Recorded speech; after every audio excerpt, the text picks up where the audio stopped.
Is an educated workforce the key to improving safety? It could be in China and around the world. This is Process Safety with Trish and Traci. Process Safety with Trish and Traci is a production of Chemical Processing. Chemical Processing focuses on serving engineers designing and operating plants in the chemical industry. Welcome to this edition of Process Safety with Trish and Traci, the podcast that aims to share insights from current incidents to help avoid future events. I'm Traci Purda, Senior Digital Editor with Chemical Processing, and I'm joined by Trish Kerin, the Director of the Institution of Chemical Engineers Safety Center. IChemE is based in the UK and Australia, but its reach is global. Thanks for joining me today, Trish. Thanks, Traci. Wonderful to be here. Well, today I want to talk about China. It seems like every time you turn on the news, open the paper, you hear about another catastrophic event based there. The most recent is the explosion that leveled a gas plant in Yuma City, claiming 15 lives and injuring dozens of others.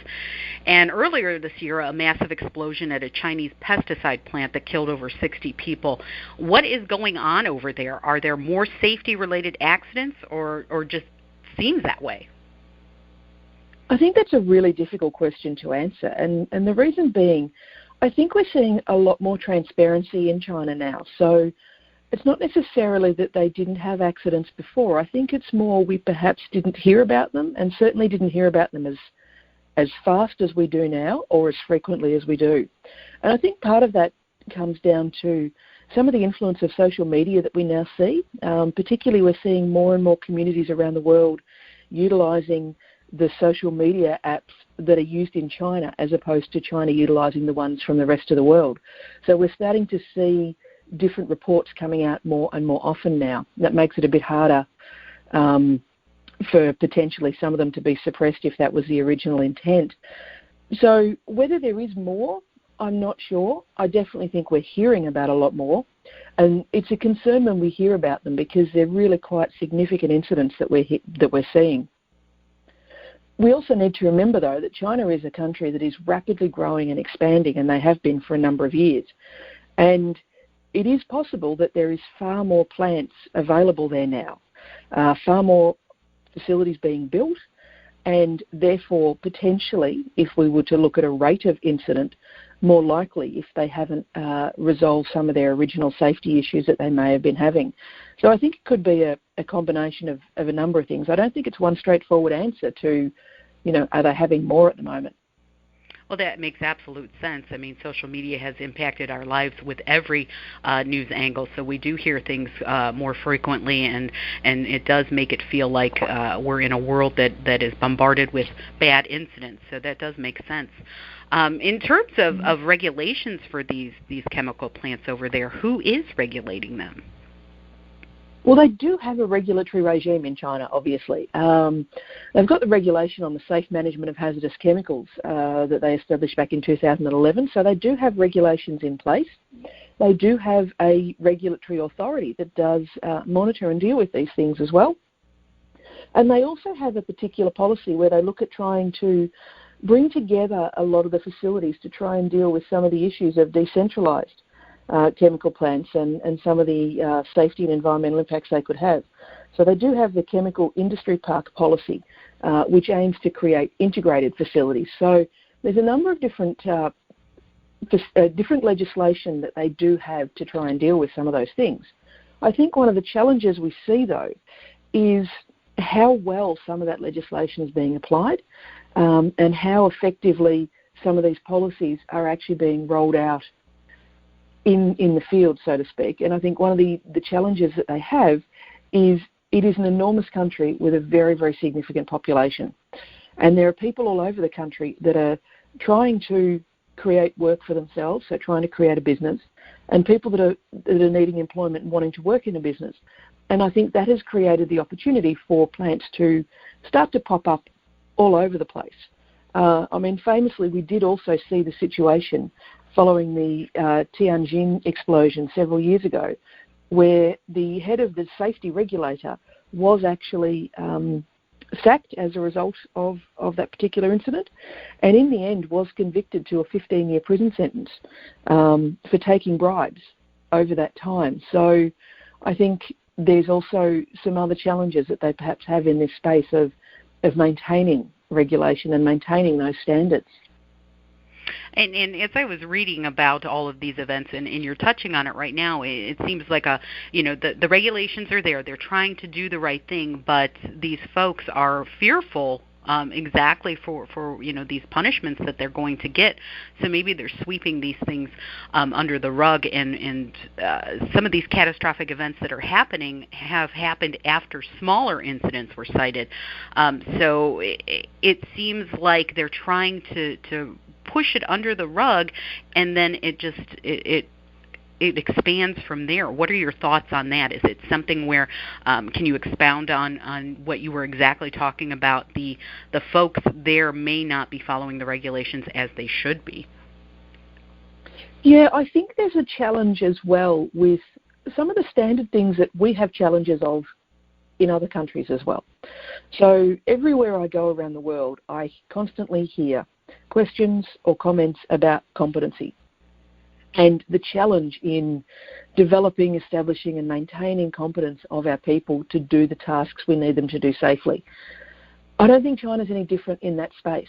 I think they too have some competency related issues, just like we do in the USA, in Australia, in the UK, all around the world. And I think that has an impact on it as well, because if we don't have people that are competent to do the task, then we're not going to get the task that we want done. We're not going to get the outcome we're looking for. And so I think that is one of the challenges as well. I think there may be some instances, as there are in many countries, of people not doing the right thing. But I think there's probably far more instances of people not knowing how to do the right thing rather than deliberately doing the wrong thing. And so I think there needs to be a lot more work in that. There is a lot of work in the universities, in some of the universities around China, in terms of improving process safety education. So they're really trying to make efforts and strive to do these improvements, which certainly does need to be commended.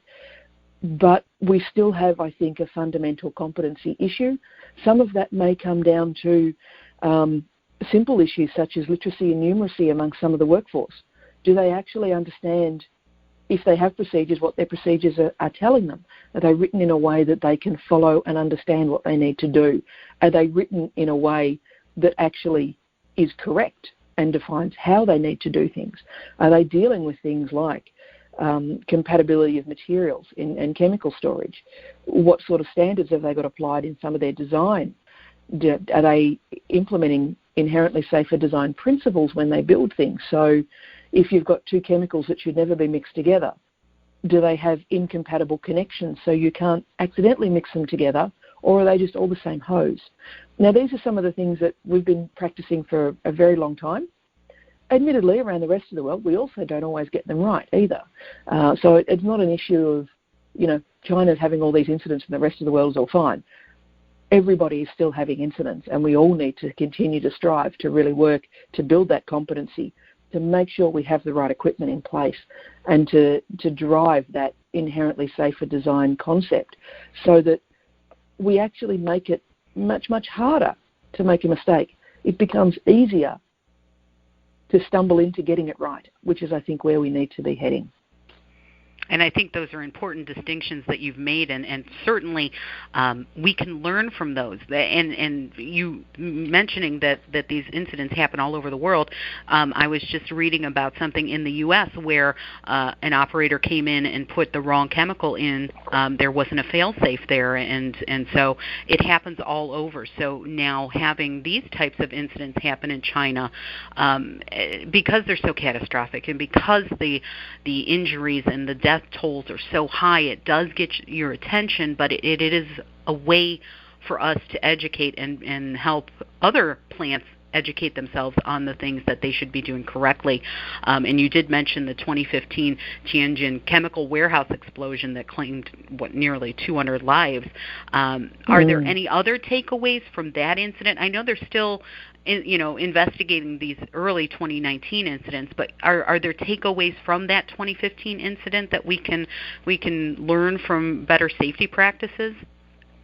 And before you answer that, I do want to acknowledge our sponsor. This podcast is supported by the Chemical Processing Process Safety Webinar Series. Technical knowledge and understanding of hazards and risks associated with operations are the keys to keeping workers and the environment safe. To learn more, visit chemicalprocessing.com/webinars. All right, Trish, you were saying? Look, I definitely think there are. Two things that really stick out for me in that particular incident was the manifest quantities that they had. So the sheer volume of chemicals they had that were over and above what they were allowed to be storing at the time. So they did have more chemicals than they should have had in their facility at the time. Now, we have manifest quantities for a reason. They're not there to inhibit business. They're not there to stop us trying to do our job. They're actually there to reduce the overall risk loading. As Trevor Kletz once said, what you don't have can't leak. If we don't have a larger volume of something, then the impact of that substance having an incident for us will be smaller if we have a smaller volume of it. So the manifest quantity requirements are really important and need to be followed. These are requirements we have for very specific safety reasons. On the flip side of that is also I mentioned earlier, the compatibility of material, what we actually physically have and where. And something that did come out of the Tianjin one very, very clearly was no one necessarily knew what was there. Certainly the firefighters didn't. And they were fighting fires. And there was all sorts of different chemicals there. Some of them were water reactive, and they were pouring water on it because there was a fire. So without knowing what is contained there, and again, that's back to your manifest quantity and your manifest listing, then how can we expect our emergency responders to adequately respond to that? And tragically, we saw something similar in West Texas as well. If we don't know what we're tackling when we get there, we can't tackle it effectively, and we run the risk of people dying, and that is precisely what we saw in that incident. And so that compatibility issue, the correct storage of equipment, of chemicals, making sure we've got the right equipment to fight the fires or the incidents if we have them, and following those manifest quantities, I think is absolutely critical. And they really stood out for me as some of the key issues that came out of Tianjin.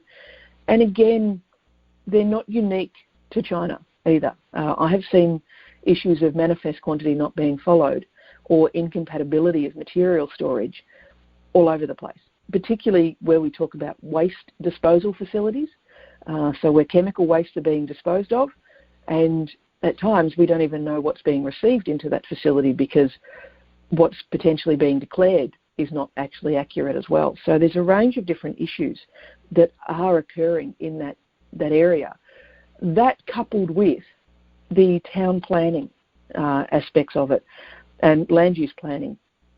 Land use planning is a massive issue all over the world because we have a situation where people want to be close to where they work, and so we might build a facility in the middle of nowhere, and slowly people will start to live around it.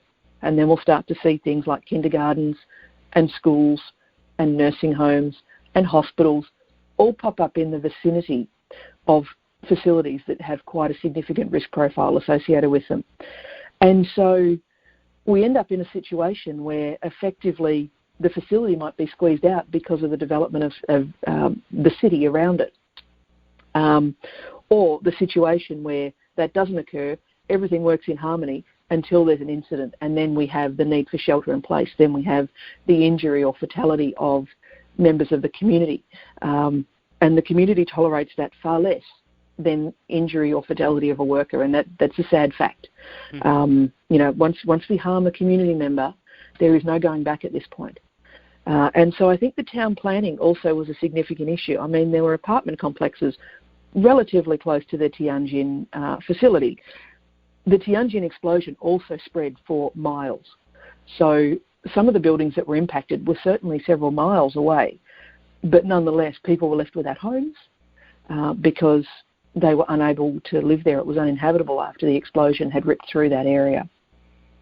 So that's also, I think, a particular area of concern, and it's not only an issue for new facilities around where we site our future chemical plants, and then try to have some sort of town planning approach so that we can try and contain a sort of buffer around them for everybody's safety. But for our older facilities around the world as well, we have an issue where, as I said, there's encroachment of the city and the people onto the facility. And either way, it still results in the same outcome. We still have people in danger, and that is something that we need to try and address. But we're now down to people's rights to live where they want to live, and the facility's right to maintain its operation because it was there first. It's a no-win argument, that one. And I was amazed watching the footage from the Tianjin, and eyewitness footage of being so close to those explosions. They were in their apartments, and these explosions, it was just very shocking to see how close they were. And that's something that as you say, it's a no-win, because people have the right to live where they want to live, and how do you deal with that? Do you think in the future there will be a better buffer zone, or is it just something that we have to plan around continuously?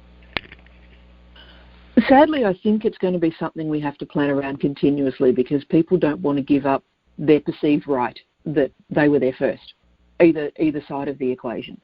I think what we need to have is better risk education in society so they can actually understand their own risk and actually understand that there is no such thing as zero risk in life.